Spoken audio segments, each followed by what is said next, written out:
This is the day the Lord has made. Let us rejoice and be glad. So glad that you could be with us here in person. And for those who will be watching on Facebook or YouTube, we're glad that you're here with us as well. Today we'll be reflecting on the subject of Mary's Song of Liberation. Ooh, yes. Mary's Song of Liberation. And the text can be found in the Gospel of Luke, the first chapter, and we begin at verse 46. This is a passage that's commonly known as the Magnificat, which is based on the Latin translation of the first verse. My soul glorifies the Lord in the NIV, but in Latin, Magnificat. So, in the Gospel of Luke, the first chapter, beginning at verse 46, these words can be found. And Mary said, "My soul glorifies the Lord, and my spirit rejoices in God my Savior, for he has been mindful of the humble state of his servant. From now on all generations will call me blessed, for the mighty one of God, the mighty one has done great things for me. Holy is his name. His mercy extends to those who fear him from generation to generation. He has performed mighty deeds with his arm. He has scattered those who are proud in their inmost thoughts. He has brought down the rulers from their thrones, but has lifted up the humble. He has filled the hungry with good things, but has sent the rich away empty. He has helped his servant Israel, remembering to be merciful to Abraham and his descendants forever, even as he said to our fathers." The testimony of the saints. Thanks be to God. Amen. This passage is a beautiful story, and it has a lot to say to us today. This is Mary's song. This is Mary's response, her song of liberation. In her society, in Mary's society and in Mary's time, Mary was not a person of status. In fact, she would have been part of the lowest status that was available. One, she was a woman.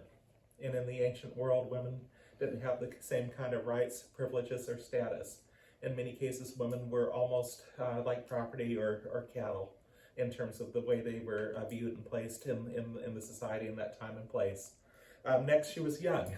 And in most cases, young people don't have a whole lot of status. They don't have a lot of influence. They don't have a lot of power. They're not afforded the same courtesies, the same respects as elders do. She was a part of a conquered people. She lived in the nation of Israel, Judea, broadly speaking, and they were conquered. There was a foreign power, the great power of the world at that time, which was Rome, and Rome was in charge. And so she was a part of a conquered, oppressed, and marginalized people. Arguably, she was from very modest or meager economic background as well. So in the eyes of society, Mary was very low in terms of the world's status and the world's phenomena. And in the ancient world, just as it is today, the people who are in charge, the people who have been in power, in fact, there's a quote that says that the winners end up writing the history, and that tends to be true even to this day. The people who are in power tell the story of how things are, and they tell it in such a way that they make themselves the hero of the story. So in many societies, what we tell ourselves is that the people who have power, who have prestige, who have possessions, that they are the virtuous ones, that they are the ones in some cases who have been blessed by God, that God has ordained it, that we will thrive and that we flourish. And so those who have, as they tell the story, are the ones who are the esteemed in the society. They are the heroes. They are the great people. They are the nobility. They're just a little bit smarter. They have just a little bit high character. They have the intelligence. That's the story that the world tells. And one of the things that's interesting, that this is the story that gets told across societies, across generations, across history, that those who are powerful and those who are mighty and those who have positions, they always tell the story in such a way that justifies their position, it justifies their privilege, it justifies what they have. Conversely, in societies all over the world, in Mary's time, even our own, those who are in a lower position, socially, economic, those who have lower status, the powerful and the way the story is told in society is told to justify their marginalization. It's told to justify their low status. In many cases, we say all sorts of things about the poor across the world. And certainly in the United States, there's many of us who would say that the people who are poor for a number of reasons. In many cases, we say that they are, maybe lazy. That perhaps if they were willing to take some initiative and take some personal responsibility, they could change their status, that they are poor because of that. That's part of the story that we tell ourselves. Sometimes we tell ourselves the story that the people who are poor because of character issues, that if they had just developed some self-discipline, that they would be able to do better. Sometimes in our society, we tell ourselves that the people who are poor because, it's not really their fault, but bless their hearts, they're just not very bright, not very smart, not able to. And so these are the stories that we tell ourselves now, and these are the types of stories that are told, that the people who are privileged and often have power will tell to justify their status and their state. And these are the stories that we also tell to justify why it's okay not to pay attention or to care about the poor and to care about those people who have lower status.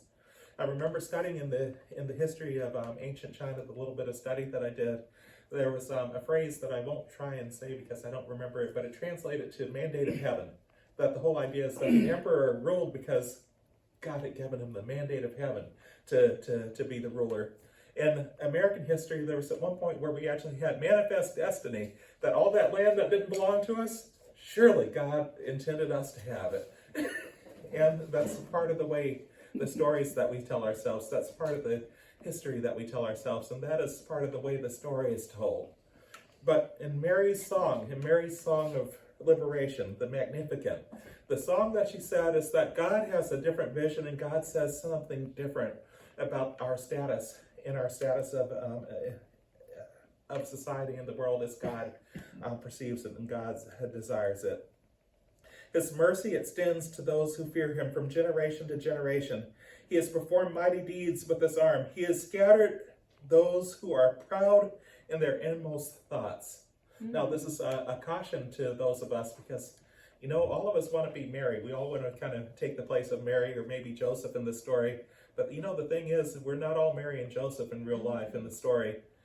A few of us may actually be Herod as we tell this story. Ooh. Some of us may actually be the innkeeper as we tell this story. So we want to be very careful as we read the story to make sure that we take the right lesson away in terms of understanding who we are as we tell this story.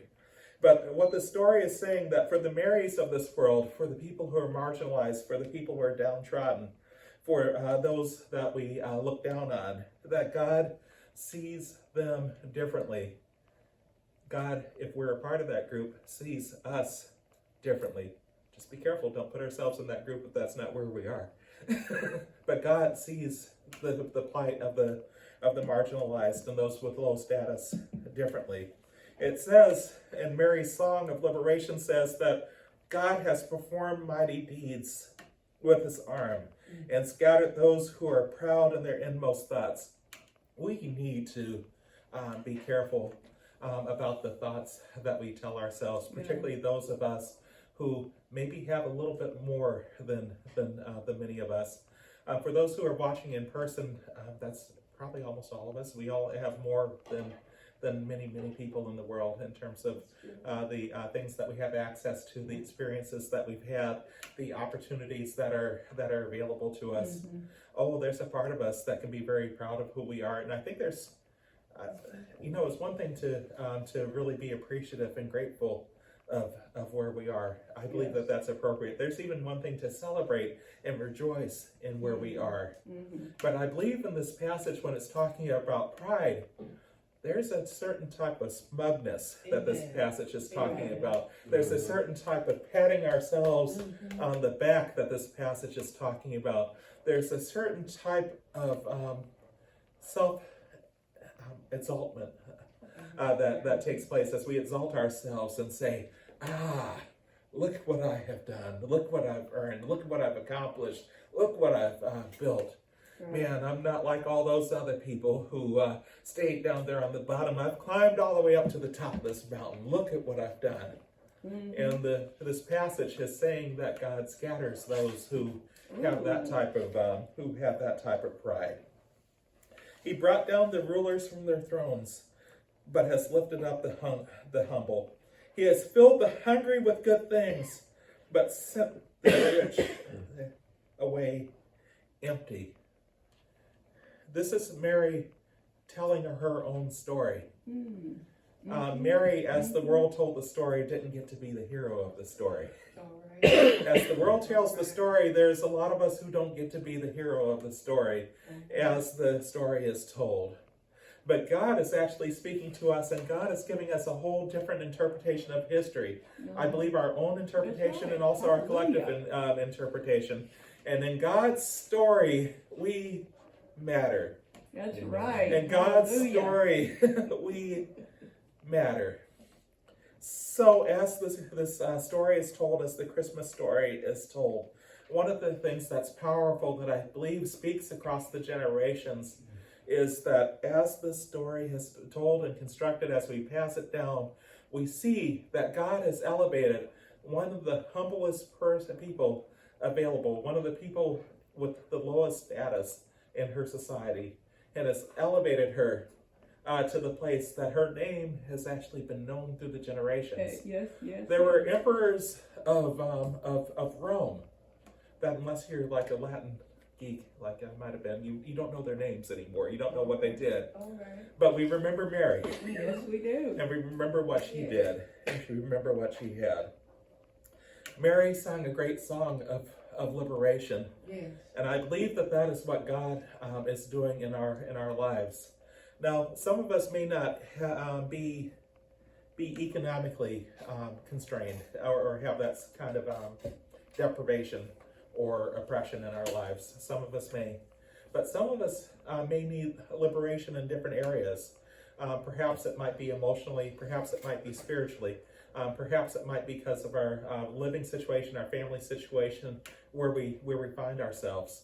This passage still speaks to us, because in whatever area of our life it is that we find ourselves put upon, in any area of our lives where we have been oppressed, one of the things that God is still speaking is that God is here and God is present. And no matter what the world says about you, no matter what, whether it's abusive employers or abusive partners, no matter what any of those people say, whether it's a broken and toxic family situation, whether it's a broken and toxic community, whether it's a broken and toxic nation that speaks down on you and tries to minimize you, tries to marginalize you, to say that you don't matter, to say that your problems are your fault, to those who say that you're not smart enough, that you have bad character, that you don't work hard enough, that you're lazy, that you're no good.